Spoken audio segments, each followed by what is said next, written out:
વંદે ગુજરાત. નમસ્કાર.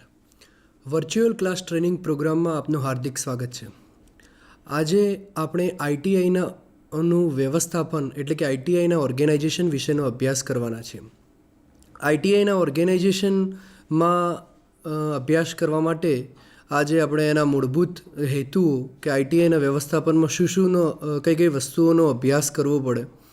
તો પહેલાં તો આઈટીઆઈ આખા ભારતભરમાં કઈ કઈ જગ્યાએ આવેલી છે, કઈ કઈ જગ્યાએ પથરાયેલી છે એનો આપણે ટૂંકમાં સમજણ મેળવીશું. ત્યારબાદ આઈટીઆઈનું સ્ટ્રક્ચર, પ્રિન્સિપાલથી માંડીને પ્યુન સુધીનું જે સ્ટ્રક્ચર છે કે એમાં કયા કયા આપણે જે ટ્રેડ વિષયકની જરૂરિયાત હોય, ટ્રેનિંગ વિશેની માહિતી મેળવવી હોય, સ્ટોર વિશેની માહિતી મેળવવી હોય તો એનો ટૂંકમાં ખ્યાલ એટલે આઈટીઆઈના ઓર્ગેનાઇઝેશન સ્ટ્રક્ચર દ્વારા મેળવીશું. ત્યારબાદ આઈટીઆઈમાં તાલીમ મેળવવાની તકો, આઈટીઆઈમાં કયા કયા ટ્રેડો હોય છે એ વિશેનો અભ્યાસ તથા ત્યારબાદ આપણે આઈટીઆઈમાંથી પાસ આઉટ થયા પછી રોજગાર કઈ કઈ જગ્યાએ પ્રાપ્ત કરી શકીએ તેનો વિશેષમાં અભ્યાસ કરવાના છે.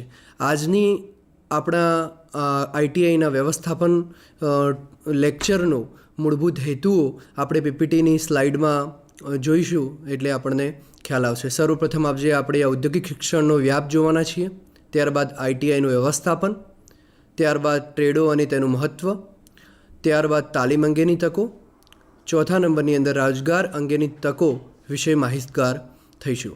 સર્વપ્રથમ આપણે જોઈએ ઔદ્યોગિક શિક્ષણનો વ્યાપ. ભારતભરમાં સ્કિલ ઇન્સ્ટિટ્યૂટ આઈટીઆઈ દ્વારા બેઝિક ટ્રેનિંગ આપવામાં આવે છે. જુદા જુદા પ્રકારની બેઝિક ટ્રેનિંગો આપવામાં આવે છે. આ ટ્રેનિંગ શ્રમ મંત્રાલય એટલે કે શ્રમ અને રોજગાર મંત્રાલય દ્વારા ચલાવવામાં આવતી હોય છે. તેમાં એનો શ્રમ અને રોજગાર મંત્રાલય મુખ્ય ડિપાર્ટમેન્ટ છે, એનો સબ ડિપાર્ટમેન્ટ છે રોજગાર અને તાલીમ, એમ્પ્લોયમેન્ટ અને ટ્રેનિંગ. આ ડિપાર્ટમેન્ટ પૂરા ભારતભરની અંદર અને ગુજરાતમાં સિલેબસ મુજબ 4 સેમેસ્ટર અથવા 2 સેમેસ્ટરની અંદર લગભગ ભારતભરમાં 4000 જેટલી ગવર્મેન્ટ આઈટીઆઈઓ અને 6000 જેટલી પ્રાઇવેટ આઈટીઆઈઓ દ્વારા બેઝિક ટ્રેનિંગ આપવામાં આવે છે. આ તમામ આઈટીઆઈઓ એનસીવીટી અથવા જીસીવીટીના સર્ટિફિકેટ ઇસ્યુ કરે છે. એનસીવીટી એટલે national council for vocational training અને ગુજરાત સરકાર દ્વારા જે સર્ટિફિકેટ ઇસ્યુ થાય છે અને જીસીવીટી તરીકે જીસીવીટીના નામ હેઠળ સર્ટિફિકેટ આપવામાં આવે છે. જીસીવીટીનું ફૂલ ફોર્મ થાય છે Gujarat council for vocational training. Gujarat council for vocational training. ગુજરાતમાં કુલ 263 જેટલી ગવર્મેન્ટ આઈટીઆઈઓ આવેલી છે અને 400 જેટલી ગ્રાન્ટીન એડ આઈટીઆઈઓ આવેલી છે. વારંવાર પરીક્ષાની અંદર પૂછાતું હોય છે કે એનસીવીટી અને જીસીવીટીનું ફૂલ ફોર્મ પૂછાતું હોય છે. તો આપણને આપણા સમજણ માટે એનસીવીટી એટલે national council for vocational training અને જીસીવીટીનું full form Gujarat council for vocational training. હવે આપણે આગળની સ્લાઇડમાં જોઈશું આઈટીઆઈનું સ્ટ્રક્ચર, આઈટીઆઈનું વ્યવસ્થાપન. તો આઈટીઆઈમાં સર્વપ્રથમ પોસ્ટ ગણીએ કે સર્વોપરી પોસ્ટ ગણીએ તો પ્રિન્સિપાલની હોય છે. પ્રિન્સિપાલ કલાસ્ટુ, એમના હાથ નીચે અલગ અલગ ડિપાર્ટમેન્ટ હોય છે. એક ઇન્સ્ટ્રક્ટર ડિપાર્ટમેન્ટ હોય જ્યાં ફોરમેન ઇન્સ્ટ્રક્ટર મુખ્ય ફરજ બજાવતા હોય છે.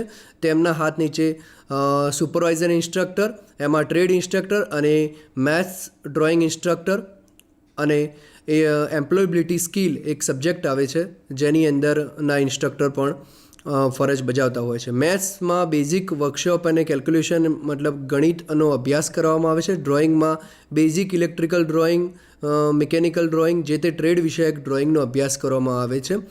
ઈએસની અંદર આપણને એમ્પ્લોયબિલિટી સ્કિલ દ્વારા કે આપણે સારામાં સારી રોજગારી કેવી રીતે પ્રાપ્ત કરી શકીએ, નવા જમાના મુજબનું કોમ્પ્યુટરનું શિક્ષણ અને ઇંગ્લિશનું શિક્ષણ પણ ઈએસના સબ્જેક્ટમાં આપવામાં આવે છે. ટ્રેડમાં ટ્રેડ વિષયક માહિતી મળે છે જે આપણને ટ્રેડના સુપરવાઇઝર ઇન્સ્ટ્રક્ટર આપે છે. આ ઇન્સ્ટ્રક્ટર એટલે કે ટ્રેનિંગ ડિપાર્ટમેન્ટ થયો. ત્યારબાદનો આવે છે સ્ટોર ડિપાર્ટમેન્ટ. સ્ટોર ડિપાર્ટમેન્ટમાં ટ્રેની માટે જે મટીરિયલની જરૂરિયાત હોય એને ટ્રેડ ઇન્સ્ટ્રક્ટર દ્વારા જે ડિમાન્ડ સ્ટોરકીપરને આપવામાં આવે છે તે સ્ટોરકીપર અને આસિસ્ટન્ટ સ્ટોરકીપર બંને એકબીજાના સહાયક રહીને એ ડિમાન્ડો આઈટીઆઈના તાલીમાર્થી માટે પ્રોવાઈડ કરતા હોય છે. જે તે મટીરિયલ જ્યારે જરૂરિયાત પડે એ સ્ટોર ડિપાર્ટમેન્ટ દ્વારા ટ્રેડ ઇન્સ્ટ્રક્ટરને લાવી અપાતું હોય છે અને જેના દ્વારા વિવિધ પ્રકારના પ્રયોગો અને એક્સપેરિમેન્ટ પરફોર્મ થતા હોય છે. ત્યારબાદ આવે છે પ્રિન્સિપલની નીચે એચઓડી એડમિનિસ્ટ્રેશન, એટલે કે સિક્યોરિટી ડિપાર્ટમેન્ટ છે, પ્યુન વગેરે છે, સાફ સફાઈના કર્મચારીઓ છે, ક્લાર્ક છે, upper division clerk, lower division clerk, જે આઈટીઆઈનો સમગ્ર હિસાબી કાર્યવાહી, સ્ટુડન્ટ રેકોર્ડ, સ્ટુડન્ટોનું માર્કશીટ ઇસ્યુ કરવી, સ્ટુડન્ટોની પરીક્ષા ફી, વાર્ષિક સત્ર ફી, આ બધી માહિતી જેમની પાસેથી એચઓડી એડમિનિસ્ટ્રેશન જે પ્રિન્સિપાલના નેજા હેઠળ કામ કરતું હોય છે. અને ત્યારબાદ કોઈ મોટી આઈટીઆઈ હોય તો એની અંદર હોસ્ટેલ ડિપાર્ટમેન્ટ પણ આવેલો હોય છે. હોસ્ટેલ ડિપાર્ટમેન્ટમાં વિદ્યાર્થીઓ દૂરથી ત્યાં તાલીમમાં લેવા આવતા હોય તો તેમના રહેવા ખાવાની સુવિધાઓ હોસ્ટેલ ડિપાર્ટમેન્ટની અંદર આપવામાં આવતી હોય છે અને હોસ્ટેલ ડિપાર્ટમેન્ટની અંદર હોસ્ટેલ ઇન્ચાર્જ પણ રાખેલા હોય છે. આ સમગ્ર વસ્તુ પ્રિન્સિપાલને કેન્દ્રિત કરીને હોય છે. આસિસ્ટન્ટ સ્ટોરકીપરને કોઈ પ્રોબ્લેમ હોય તો એ સ્ટોરકીપરને રિપોર્ટ કરે, સ્ટોરકીપર પ્રિન્સિપલને રિપોર્ટ કરે, મેથ્સ ડ્રોઈંગ ઇન્સ્ટ્રક્ટર કે ટ્રેડ ઇન્સ્ટ્રક્ટરને કોઈ પ્રોબ્લેમ હોય તો તે ફોરમેન ઇન્સ્ટ્રક્ટરનો સંપર્ક કરે છે અને ફોરમેન ઇન્સ્ટ્રક્ટર પ્રિન્સિપલનો સંપર્ક કરે છે. તાલીમાર્થી સીધા ટચમાં હોય છે સુપરવાઇઝર ઇન્સ્ટ્રક્ટરના, ટ્રેડ ઇન્સ્ટ્રક્ટરના અથવા તો પછી મેથ્સ ડ્રોઈંગ ઇન્સ્ટ્રક્ટરના, એમ્પ્લોયેબિલિટી સ્કિલ સબ્જેક્ટના ઇન્સ્ટ્રક્ટરના, અને જે પછી ટ્રેડ ઇન્સ્ટ્રક્ટર પછી ફોરમેન ઇન્સ્ટ્રક્ટર અને ફોરમેન ઇન્સ્ટ્રક્ટર પછી પ્રિન્સિપાલ, એમ આખી આઈટીઆઈનું સ્ટ્રક્ચર ચાલતું હોય છે. ત્યારબાદ વિવિધ કયા પ્રકારના ટ્રેડો આઈટીઆઈની અંદર ચાલે છે. Fitter, electrician, wireman, welder, COPA, motor mechanic, fabrication, RFM, આવા ઘણા બધા પ્રકારના કુલ લગભગ 163 કરતાં વધારે ટ્રેડો આઈટીઆઈમાં ચાલે છે. અત્યારે ભારતભરમાં સ્કિલ સર્ટિફિકેશનની યોજના પણ ચાલી રહી છે. તે હેતુથી અત્યારે જે તે કારખાના અથવા ઇન્ડસ્ટ્રીઝ પણ પોતાના સર્ટિફિકેટ ગુજરાત સરકારનો સપોર્ટ લઈને પોતે પણ પોતાના કર્મચારીઓને અથવા પોતાના કારીગરોને સર્ટિફિકેટ ઇસ્યુ કરી શકે છે. આવા વિવિધ પ્રકારના ટ્રેડો આઈટીઆઈની અંદર ચલાવવામાં આવતા હોય છે. આ ટ્રેડોનું દરેકનું અલગ અલગ મહત્ત્વ છે. ફિટર કોઈ પણ પ્રકારના ફિટિંગ્સ ટૂલ્સ, મિકેનિકલ કામગીરી માટે ઉપયોગ થતા હોય છે. વાયરમેન, ઇલેક્ટ્રિશિયન બંને ટ્રેડ, વાયરિંગ, જોડાણ, રિપેરિંગ, મેન્ટેનન્સ. ઇલેક્ટ્રિકલ સાઇડથી ટોટલી વાયરિંગમાં શીખવાડવામાં આવે છે, ફોલ્ટ ડિટેક્શન શીખવાડવામાં આવે છે.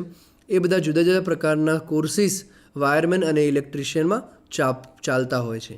કોપાની અંદર કોમ્પ્યુટર ઓપરેટર પ્રોગ્રામિંગ આસિસ્ટન્ટ આવો એક કોર્સ છે કોમ્પ્યુટર માટેનો ચાલતો. તેની અંદર તાલીમાર્થીઓને અલગ અલગ પ્રકારની માહિતી કોમ્પ્યુટર રિલેટેડ વત્તા પ્રોગ્રામિંગને લગતી માહિતી પણ આપવામાં આવતી હોય છે. વેલ્ડરમાં વેલ્ડિંગ શીખવાડવામાં આવે છે.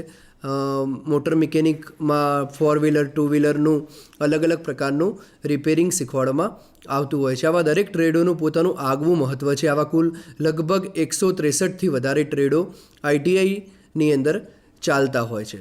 ત્યારબાદ હવે આપણે પીપીટીની અંદર જોઈશું કે આધુનિક યુગમાં જેમ જેમ સમય બદલાઈ રહ્યો છે તેમ લગભગ બધા જ પ્રકારના ટ્રેડોની જરૂરિયાત પોતાનું એક અલગ મહત્ત્વ છે ટ્રેડનું. દરેક ફિટર ટ્રેડ હોય તો એનું અલગ મહત્ત્વ છે. ફિટર હોય, ઇલેક્ટ્રિશિયન ના હોય તો ના ચાલે કે ઇલેક્ટ્રિશિયનનું કામ ફિટર ના કરી શકે. તો દરેક પ્રકારની આવડતનો ઇન્ડસ્ટ્રીઝની અંદર ઉપયોગ બહોળા પ્રમાણની અંદર થતો હોય છે. તાલીમ અંગેની તકો, તો આ બધા જ પ્રકારની તાલીમ આઈટીઆઈની અંદર મળતી હોય છે. આઈટીઆઈના ઓર્ગેનાઇઝેશન, આઈટીઆઈના સ્ટ્રક્ચરની અંદર આપણને દરેક પ્રકારના રિપેરિંગ માટેની તાલીમ મળતી હોય છે, ફિટિંગ માટેની તાલીમ મળતી હોય છે, હેન્ડ ટૂલ્સ બનાવવા માટેની તાલીમ મળતી હોય છે, વત્તા મેન્ટેનન્સ પણ શીખવાડવામાં આવે છે. વિના વિઘ્ને લાંબો સમય ચાલી શકે તેવા ઇન્સ્ટ્રુમેન્ટ કેવી રીતે આપણે બનાવી શકીએ, કે એવી કઈ પ્રકારની એને ફેસિલિટી પ્રોવાઈડ કરીએ કે લાંબા સમય સુધી વિથઆઉટ બગડ્યા વગર એ ઇન્સ્ટ્રુમેન્ટ લાંબા સમય સુધી ચાલી શકે. આપણે એક ઉદાહરણ જોઈએ તો આપણું બાઇક ને રેગ્યુલરલી આપણે ઓઇલ અને જે પણ એનું પેટ્રોલ કે ઓઇલિંગ સાફ સફાઈ જે રેગ્યુલરલી આપણે કરાવતા હોઈએ તો લાંબા સમય સુધી બગડ્યા વગર બાઇક લાંબો સમય સુધી ચાલશે. આપણે ક્યારેય એનું ઓઇલ ના ચેક કરીએ, ક્યારેય એના પર એક કપડું પણ ના મારીએ તો પછી એ ટૂંક જ સમયની અથવા 6-12 મહિના કે 2 વર્ષની અંદર પછી એ લાંબા સમયગાળા સુધી અથવા તમારે ગેરેજની ફરજિયાત મુલાકાત દોરીને લઈ જવું પડે એવી પરિસ્થિતિ આવીને ઊભી રહી જાય.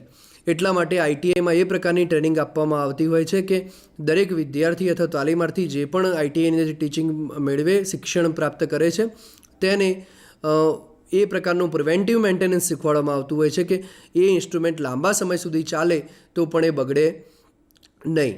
ત્યારબાદ આપણે આગળ જોઈશું કે આઈટીઆઈ દ્વારા જે મેઇન પાવર તૈયાર થાય છે એ એકદમ સ્કિલથી ભરપૂર હોય છે.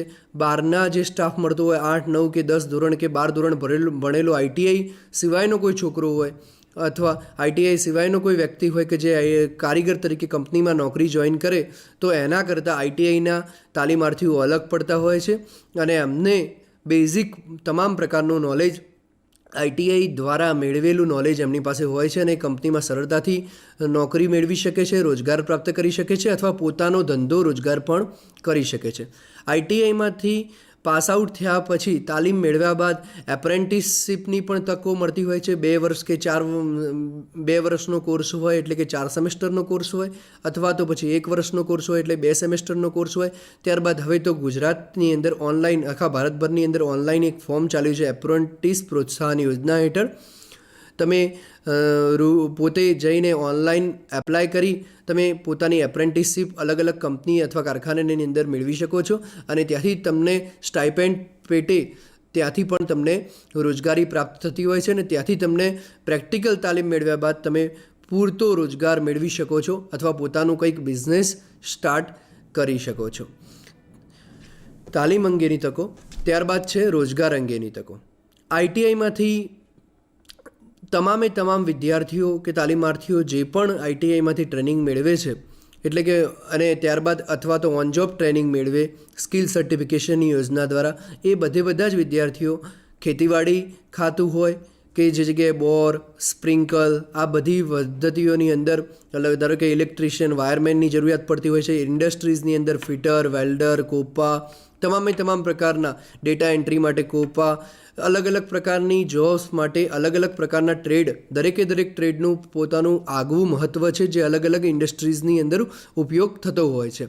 કારખાનાની અંદર, વિદ્યુત કંપનીઓની અંદર, ઇલેક્ટ્રિશિયન અને વાયરમેન માટે તો ઉજ્જવળ તકો છે કે ગુજરાત સરકાર દ્વારા, ગુજરાત રાજ્યના પેટ્રોકેમિકલ ઉર્જા અને પેટ્રોકેમિકલ વિભાગ દ્વારા સુપરવાઇઝરનું લાયસન્સ ઇસ્યુ કરવામાં આવે છે. 2 વર્ષનો સક્સેસફુલી કોર્સ પૂર્ણ કર્યા બાદ તે ઇલેક્ટ્રિકલ સુપરવિઝનનું લાયસન્સ મળે છે. ઇલેક્ટ્રિકલ સુપરવિઝનના લાયસન્સ બાદ 1-2 વર્ષનો એ યોગ્ય તાલીમ મેળવે ત્યારબાદ એ ઇલેક્ટ્રિકલ કોન્ટ્રાક્ટરનું પણ લાયસન્સ મેળવી શકે છે. આવા અલગ અલગ પ્રકારના કોર્સિસની અંદર દરેક કોર્સનું આગવું મહત્ત્વ છે અને દરેક કોર્સ દ્વારા એ લોકો આગવી રોજગારી, પોતાની જાતે રોજગાર સ્વરોજગારી પણ મેળવી શકે છે અને સ્વરોજગારીની ઈચ્છા ના હોય તો કંપનીમાં જઈને પણ કોઈ પણ કંપની કે ઇન્ડસ્ટ્રીઝની અંદર પણ તાલીમાર્થી પોતે રોજગાર મેળવી શકે છે. આઈટીઆઈના વ્યવસ્થાપનની અંદર આપણે એટલું સમજવાનું કે આમાં આઈટીઆઈનો પાયો એટલે તાલીમાર્થી અને આઈટીઆઈનું ટોચ એટલે પ્રિન્સિપલ, એના વચ્ચે ઘણા બધા લોકો ટ્રેનિંગ સાઇટ તો સૌપ્રથમ તાલીમાર્થી ઉપર આવે ટ્રેડ ઇન્સ્ટ્રક્ટર ઉપર ફોરમેન ઇન્સ્ટ્રક્ટર, જો મોટી આઈટીઆઈ હોય તો વાઇસ પ્રિન્સિપલ હોય અને વાઇસ પ્રિન્સિપલ ઉપર પ્રિન્સિપલ હોય. આ આઈટીઆઈનું બેઝિક સ્ટ્રક્ચર છે અને આપણે આઈટીઆઈના વ્યવસ્થાપનની અંદર આ સમજવાનું છે. આના બાદના ચેપ્ટરમાં આપણે ઇલેક્ટ્રિશિયન ટ્રેડ અને તેના સ્કોપનો પણ અભ્યાસ કરીશું, પણ આઈટીઆઈના વ્યવસ્થાપન ચેપ્ટરની અંદર આટલું પૂરતું થાય છે. એટલે હવે પછીના ચેપ્ટરમાં આપણે ઇલેક્ટ્રિશિયન ટ્રેડ અને તેના સ્કોપનો અભ્યાસ કરીશું. હસ્તો.